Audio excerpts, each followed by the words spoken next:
Hello students, open your Punjabi Fulwadi book. Today we are going to start chapter number 17, Kirli ਅਤੇ ਤਿਤਲੀ. It is a very interesting story. ਇਸ ਕਹਾਣੀ ਵਿੱਚ ਲੇਖਕ ਨੇ ਦੱਸਿਆ ਹੈ ਕਿ ਜੀਵ ਜੰਤੂ ਸਭ ਕੁਦਰਤ ਦੀ ਦੇਣ ਹਨ। ਇਹ ਆਪਣੀ ਖੁਰਾਕ ਆਪ ਪੈਦਾ ਕਰਦੇ ਹਨ। ਕਿਰਲੀ ਵੇਖਣ ਨੂੰ ਸਭ ਨੂੰ ਭੈੜੀ ਲੱਗਦੀ ਹੈ, ਪਰ ਇਹ ਘਰ ਵਿੱਚੋਂ ਕੀਟ ਪਤੰਗਿਆਂ ਦਾ ਸਫਾਇਆ ਕਰੀ ਜਾਂਦੀ ਹੈ। ਹਰੇਕ ਵੱਡਾ ਜੀਵ ਛੋਟੇ ਨੂੰ ਨਿਗਲੀ ਜਾ ਰਿਹਾ ਹੈ। ਤਿਤਲੀ ਇੱਕ ਬਹੁਤ ਪਿਆਰਾ ਜੀਵ ਹੈ। ਜਦੋਂ ਕਿਰਲੀ ਉਸ ਨੂੰ ਖਾਣ ਲੱਗਦੀ ਹੈ ਤਾਂ ਲੇਖਕ ਤਿਤਲੀ ਦਾ ਬਚਾਅ ਕਰਦਾ ਹੈ, ਉਸ ਨਾਲ ਪਿਆਰ ਵਿਖਾਉਂਦਾ ਹੋਇਆ ਉਸ ਨੂੰ ਜੀਣ ਦੇ ਕਾਬਲ ਬਣਾਉਂਦਾ ਹੈ।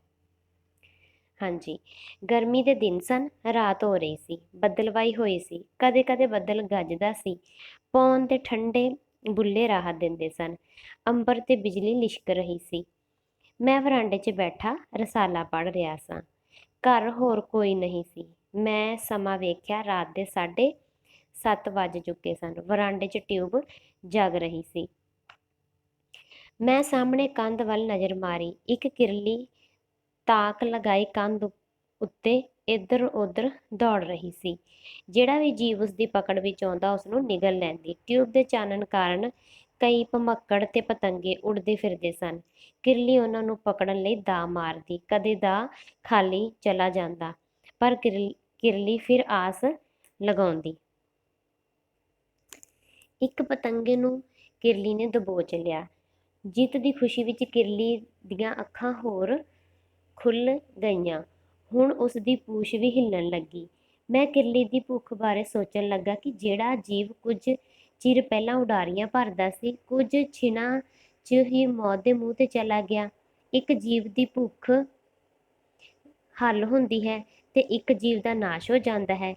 ਸੰਸਾਰ ਵਿੱਚ ਇਹ ਕਾਲ ਚੱਕਰ ਕਦੋਂ ਦਾ ਚੱਲ ਰਿਹਾ ਹੈ, ਇਸ ਬਾਰੇ ਮੈਂ ਸੋਚਣ ਲੱਗ ਪਿਆ। ਮੇਰੇ ਬੈਠੇ ਬੈਠੇ ਇੱਕ ਤਿਤਲੀ ਬਾਹਰੋਂ ਉੱਡਦੀ ਹੋਈ ਵਰਾਂਡੇ 'ਚ ਲਟਕਦੇ ਪਰਦੇ ਉੱਤੇ ਆ ਬੈਠੀ। ਉਸ ਨੇ ਖੰਭ ਖੋਲ੍ਹੇ ਤੇ ਬੈਠ ਗਈ। ਮੈਂ ਉਸ ਨੂੰ ਵੇਖਿਆ। ਕਿਰਲੀ ਤੋਂ ਹਟ ਕੇ ਮੇਰੀ ਨਜ਼ਰ ਤਿਤਲੀ 'ਤੇ ਟਿਕ ਗਈ। ਭੂਰੇ ਰੰਗ ਦੀ ਤਿਤਲੀ ਬਹੁਤ ਪਿਆਰੀ ਸੀ। ਉਸ ਦੇ ਖੰਭਾਂ ਉੱਤੇ ਕਾਲੇ ਰੰਗ ਦੇ ਧੱਬੇ ਹੋਰ ਵੀ ਸੋਹਣੇ ਲੱਗ ਰਹੇ ਸਨ। ਚਿੱਤਰ ਬਿਤਰੀ ਤਿਤਲੀ ਉੱਡਣ ਲੱਗੀ। ਮੈਂ ਸੋਚਿਆ, ਰਾਤ ਵੇਲੇ ਇਹ ਤਿਤਲੀ ਕਿੱਥੋਂ ਆ ਗਈ? ਫੁੱਲਾਂ ਦਾ ਰਸ ਚੂਸਣ ਵਾਲੀ ਤਿਤਲੀ ਨੂੰ ਜਿਵੇਂ ਰਾਹ ਭੁੱਲ ਗਿਆ ਹੋਵੇ। ਇਸ ਵੇਲੇ ਕਿਸੇ ਬਾਗ ਬਗੀਚੇ 'ਚ ਜਾ ਕੇ ਆਰਾਮ ਕਰਦੀ, ਜਾਂ ਕਿਸੇ ਰੁੱਖ ਬੂਟੇ 'ਤੇ ਸੌਂਦੀ। ਹੋ ਸਕਦਾ ਹੈ ਕਿ ਮੌਸਮ ਖਰਾਬ ਹੋਣ ਕਾਰਨ ਇਹ ਕੋਈ ਟਿਕਾਣਾ ਭਾਲਦੀ ਹੋਵੇ। ਸ਼ਾਇਦ ਇਸ ਨੂੰ ਟਿਊਬ ਦਾ ਚਾਨਣ ਹੀ ਚੰਗਾ ਲੱਗਿਆ ਹੋਵੇ। ਚਾਨਣ ਕਿਸ ਨੂੰ ਚੰਗਾ ਨਹੀਂ ਲੱਗਦਾ? ਚਾਨਣ 'ਤੇ ਮਸਤ ਹੋਏ ਪਤੰਗੇ ਆਪਣੇ ਖੰਭ ਸਾੜ ਲੈਂਦੇ ਹਨ।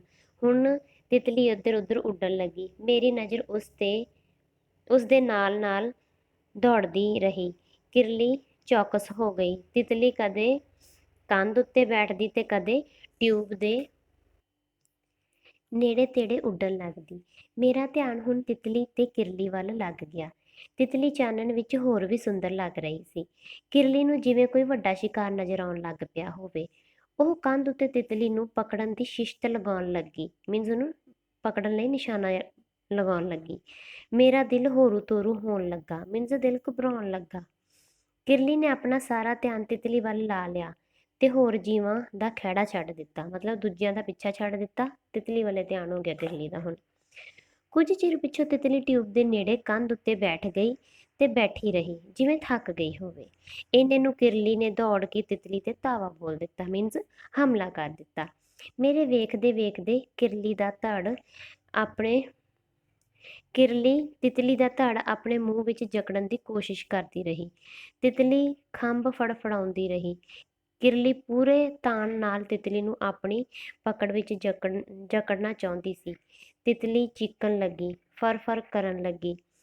ਕਿਰਲੀ ਵੀ ਆਪਣੀ ਪੂਛ ਹਿਲਾਉਂਦੀ ਰਹੀ। ਜ਼ਿੰਦਗੀ ਤੇ ਮੌਤ ਦੀ ਲੜਾਈ ਹੋਣ ਲੱਗੀ। ਜਾਨ ਕਿਸ ਨੂੰ ਪਿਆਰੀ ਨਹੀਂ ਹੁੰਦੀ। ਹਰ ਤਾਕਤਵਰ ਆਪਣੇ ਤੋਂ ਕਮਜ਼ੋਰ ਨੂੰ ਦਬੋਚਣਾ ਚਾਹੁੰਦਾ ਹੈ। ਇੰਨੇ ਨੂੰ ਹਵਾ ਦਾ ਤੇਜ਼ ਬੁੱਲਾ ਵਰਾਂਡੇ 'ਚ ਆਇਆ। ਬੱਦਲ ਗਰਜਿਆ। ਮੇਰੇ ਦੇਖਦੇ ਦੇਖਦੇ ਕਿਰਲੀ ਦੇ ਮੂੰਹ ਵਿੱਚੋਂ ਤਿਤਲੀ ਫਰਸ਼ ਉੱਤੇ ਡਿੱਗ ਪਈ।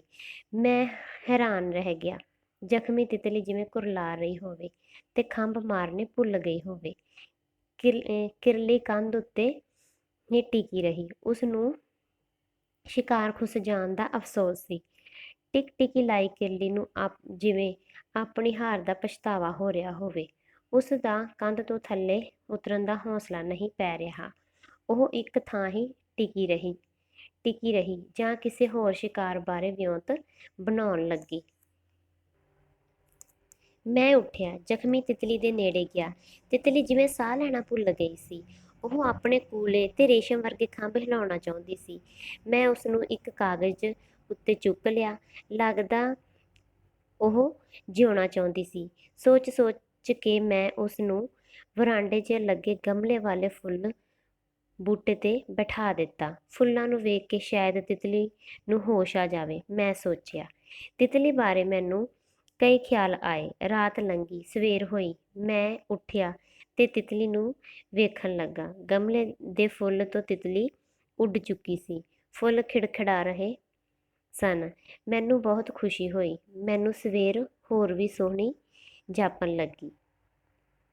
ਹਾਂਜੀ ਬੇਟਾ, ਇਹ ਸਟੋਰੀ ਮਨਮੋਹਨ ਸਿੰਘ ਦਾਊ ਦੀ ਲਿਖੀ ਹੋਈ ਹੈ ਤੇ ਇਹ ਕਿਰਲੀ ਤੇ ਤਿਤਲੀ ਨਾਲ ਸੰਬੰਧਿਤ ਬੜੀ ਪਿਆਰੀ ਜਿਹੀ ਸਟੋਰੀ ਸੀਗੀ। ਓਕੇ ਬੇਟਾ।